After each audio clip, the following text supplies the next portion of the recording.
Hi, this is Evelyn. I wanted to tell you guys about this dream that the Lord gave me. I don't know exactly what it means, but in the dream, I was at this fancy hotel. It's very expensive. Only rich folks can afford to stay there. And as I was going to the kitchen area, going to the pantry, trying to get something to eat, and I saw everything was beautiful, laid out. Like on some of it was some of the food was on a silver platter. Some of them was covered with silver lid. It was very nice. But as I uncovered the lid, trying to get something to eat, the food was spoiled.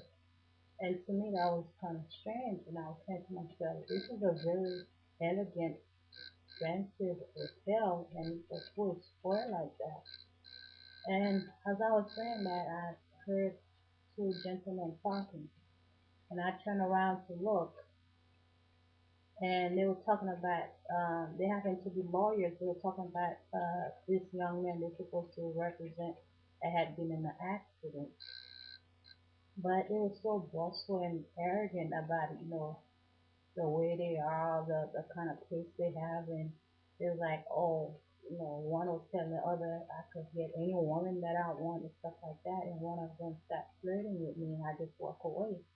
As I was walking away, I could hear the conversation that young man was having with the father. He was telling his dad, Dad, he was only 22 years old. He died, Dad. He died.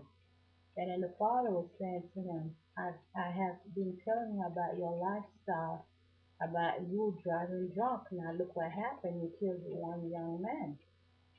And then I walk away. As I was going toward the elevator, there was one particular girl that was in there, and but I could see before that she had been talking to the Lord, because in my mind it's almost as if I had a vision. She had been talking to the Lord. She was wearing this light blue dress, a long light blue dress with long sleeves, like almost like that, and she was telling the Lord something about herself or something like that. All I could hear the Lord say, if you want to get to heaven, the only way you could do that is if you strip yourself of everything you own, because you did not gain them legally. And she was living, ungodly lifestyle, and she was looking for that. As we step out of the elevator, this girl came out of nowhere with a big knife and just stabbed her right on the stomach, and she collapsed to the floor. She was screaming.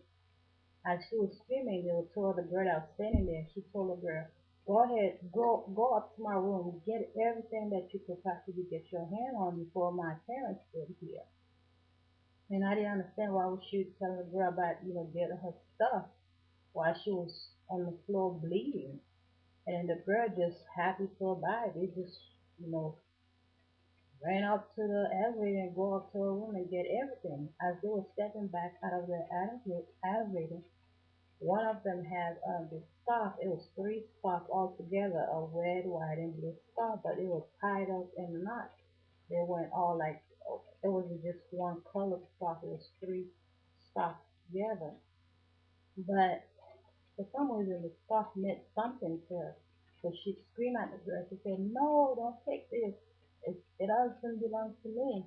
And the girl looking at her like, I have all those expensive stuff that belong to you, and you complaining about your cheap looking stuff. And she just took the stuff like that. She just dropped it on the floor. And I was saying to myself, why is she worrying about the stuff too? But in the dream, I could see that the stuff really meant something to her. So as I was walking away toward the lobby, I saw those five young men, and four of them happened to be lieutenants and tenors, and the other guy was their manager. And I told them, "Oh, you guys are five African tenors," and they told me yes. And the manager just turned around and looked at me like a strange look. I didn't know why he looked at me. It wasn't like a wicked look, but it was like not a friendly look. His face looked strange to me. As I was walking toward the lobby, I had glanced toward the cafeteria. I could see the cashier was like empty, but there was like a food laying on the table, and you could tell the food had been there for a couple of days, but nobody was in the cafeteria. I thought that was strange, and I was heading outside. As I was going outside, I saw four Brinks trucks, the trucks that carry money to the bank, and the trucks were there to pick up money from the hotel to take to the bank and from the rich folks that was staying there. But instead, they were surrounded by police, and there was a lot of commotion and people screaming. And I could see those couple of older ladies that was coming, and you could tell they were, because they were looking very elegant, and the purse looked so expensive, and the clothes that they were wearing, they was looking real like, you could tell they have money. And for some reason, when they see the truck, they looked it sad. And there's one lady that went and sat by the truck with her hand like that, as if, like she lost everything or something like that. She said, I'm supposed to have my money in the truck. I'm supposed to have my money in the truck, something like that. I didn't know exactly what it meant. But it was so strange because the trucks was there. Instead of them taking money, they were empty. I don't know what that means. You have to tell me if that's what the dream means. I'm just going through my thought. I think the first part of it is like being in a fancy hotel. And yes, the hotel looked like it was somewhere in New York because it was very tall, and I could see the other tall building around it. And it's like there was a lot of commotion. People just standing by looking like, I don't know, something big had happened.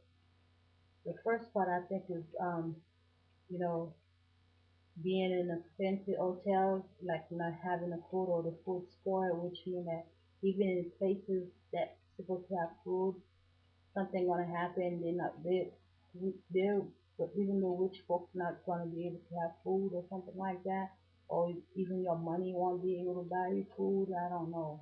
Probably famine. The second part about the young man, the lawyer probably highways of being so arrogant, and once we reach a status, we think we all that, we're better than other people, we could mistreat other people or something like that. And the young man about, the father was telling him, I warn you time and time again about your lifestyle, could mean like, all the warning that God sent us, yet we still live in our sin, and we could do whatever, we think we could do whatever we want. And in the end, we jeopardize not only our life, but other people's life also. And the young lady, because the way she was dressed and she was crying, it almost reminded me of the Statue of Liberty.